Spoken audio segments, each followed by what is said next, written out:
Testing 1, 2. 1, 2. We're good. Arnold, great to have you here in London. Yo. Obviously, biggest fight of your career coming up next month against Max Holloway. And you've had some injury problems that have been frustrating for you. How are you feeling heading into this one in comparison to the previous camps, and what do you make of Max as an opponent? Yeah, feel the same. You know, it's halfway through camp. We've got about 3 more weeks to push. Body feels like shit, and it's pretty standard. So, you know, it's normal. You work hard, push through. Little niggles, things hurt, but that means we're doing everything right. And mentally, I feel fantastic. You know, it's an opportunity of a lifetime. It's a very dangerous guy who's beat a lot of top contenders, and he's beat them very well. He's been world champion. He's been pound for pound #1. You know, he's stepped up to lightweight and had wars with people like Dustin Poirier and stuff like that. So, you know, I'm very excited for the opportunity to challenge someone like that and show what I'm able to do. Would you say your attention to detail with an opponent like Max is more enhanced than previous opponents just because of how decorated he is, and there's very few guys that have caused him problems? That water is disgusting, by the way. I feel like that has been there for days. Attention to that detail on that water, that's something. Nah, you know what? You know, as a featherweight, I've always watched Max. He's very exciting. Everyone enjoys his fights. He seems like a cool guy too. I haven't bothered really watching him at all because what's the point? I know what he does. He's going to throw about 1 million punches, kicks, knees and elbows. He's going to try and take my head off. He's going to keep peppering me like I'm a German sausage or something, I don't know. And, you know, I know what he's going to do, so I don't need to watch it. I know what I need to do to get the win, and all I'm doing is working on that. Final one from me. Obviously, if you get the win, get the title shot, surely the title fight has got to happen here in the UK.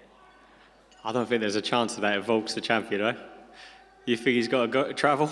Maybe if we got multiple contenders, you know, Yeah. it could fall at a time when Tom's fighting for a belt also. Yeah. Get a stadium show. I reckon you say, Volk, you got to travel to the UK to defend your belt. He goes, fuck you. Put it out there enough, it could happen. I don't know. I doubt he wants to come from Australia to raid London, to be honest. Best of luck anyway, man. Thanks, buddy. Arnold, how you doing, man? First of all, nice to see you again. And you, I mate. think it's the second time round we've seen you without actually having a fight. Last time you come to Yeah. It's weird. I hate doing this. Yeah, I know. I like it after a win, but I feel weird now because I've got nothing to talk about. Before you came in, me and him were saying to each other, he says he hates doing this. But we appreciate it, of course. One thing I want to say, so everyone's near it, is everyone's saying Max Holloway, he's finally taking, like, you know, the big step. In my eyes, I think it's just another name another name for you to put on your record. Like, you beat Calvin Kattar, you beat Dan Hooker, you beat Gilbert Melendez. To me, they're all that level. Yeah. You know? So do you disagree when people say that? Yeah, you know, we're in the UFC, you know, once you get into that top 10 sort of thing, top 15, everyone's a killer. We're all hungry young guys. We all want to buy our families houses, and we all want to feed our kids and all these things. And, you know, we're all elite level athletes. We put our lives and souls into this, so there is no easy test. We're all killers. We're all dangerous guys at the top. And every challenge presents different opportunities, and I think beating Max is a bigger opportunity than a lot of the other guys, but I don't think it necessarily is any bigger of a challenge. Well, I said your last opponent was Calvin Kattar, who obviously Max Holloway fought as well. Max hasn't obviously been around since he fought Volkanovski, if I remember rightly. Does that mean anything to you that he's been out a little while as well? Because I know you're always known as the guy for fighting once a year, like you always say, you know what I mean? But do you think that's going to have any effect at all for Max? No, not at all. If anything, a positive. He took a lot of damage in that fight, and you know, he didn't necessarily look offbeat. I just think Volkanovski looked a level above, and a lot of people, fans, sort of contacted me saying how he's washed up, he's done. I'm like, is he fuck? You know, is he fuck? It's just Volkanovski's on another level. I thought he beat Islam Makhachev the other day as well. So, you know, it's Volkanovski. He's just running away. He's getting better and getting better. So I don't think Holloway is a step behind what he was when he was champion. I don't think he's a step behind. Volkanovski's just that good. And obviously going in and defeating someone like Max Holloway is obviously a very good setup for the title fight as well. And I said you beat someone like Max, and you probably know you're ready anyway. But beating someone like him really makes you think, right, now is my time, because you've been in the UFC for a long time now. Yeah, you know what, like, if you want to be world champion, you have to beat the number one guys. And for me, outside of the champion, Max Holloway is the number one guy, right? And there's a shortcut if you go around it and not fight him. I don't think there was really any other guys calling Max Holloway out. And, you know, respectfully, I was asking for that fight. That was the fight that made sense to me. And fortunately, we got it. And I don't think anyone else is sitting there going, can I have Max Holloway, please? So, you know, exactly, yeah. That's what I love about you. You haven't been this person. Obviously, you want to win a title, of course, but you haven't been like, I want to do it now. You know, you're beating that. You're going through the stages and beating them at the level, opposed to because then you'll know you're ready. You could go from fighting someone number 10 to 1, and you think, why didn't I win that fight? But if you're going through all these different ranks, it just proves that you definitely are ready. Yeah, that's it. I want to fight the best guys, and you know, if I beat Max Holloway, you bet your ass I'll be calling for a title shot. Look forward to it, man. Thanks, buddy. Arnold in the front right here. You mentioned all the strikes that Max has absorbed and stuff. He's landed, I think he's the only one to have 3,000 significant strikes landed, but he's also absorbed the most head strikes. Do you think it's at the point of his career where that might be catching up to him at all from what you're seeing? Mentally, I don't think it's affected him at all. I think he's fine. You know, he's going to keep coming with the same game plan. He's not going to be deterred. And, you know, he's going to do the same thing. He's going to throw 5, maybe you land 4 or whatever. You know, he's going to be happy with that. It's science. It happens. It's going to catch up to you. And, you know, we've seen it with a lot of athletes over the years. But, yeah, he's tough as nails. And I don't think it's going to change anything he does.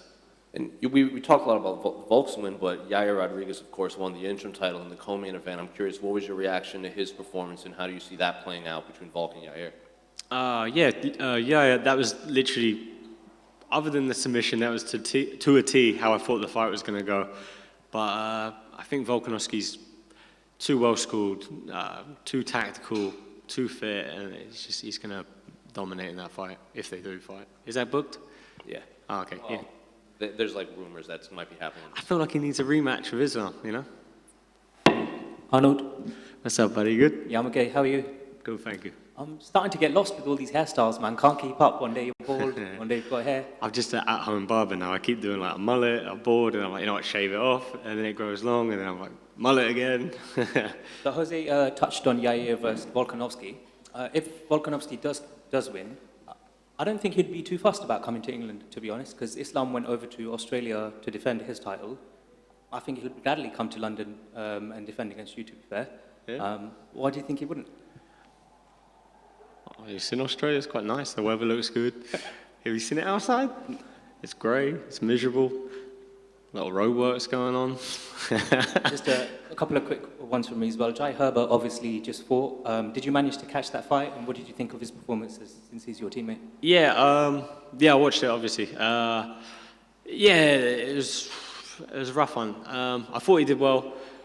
A little bit, you know, backed up a little bit too much, I think, but he got that point. I thought it was a bit harsh. You know, I know there was 2 in a row, but I didn't think it was. I didn't think it was a legit foul, the second one.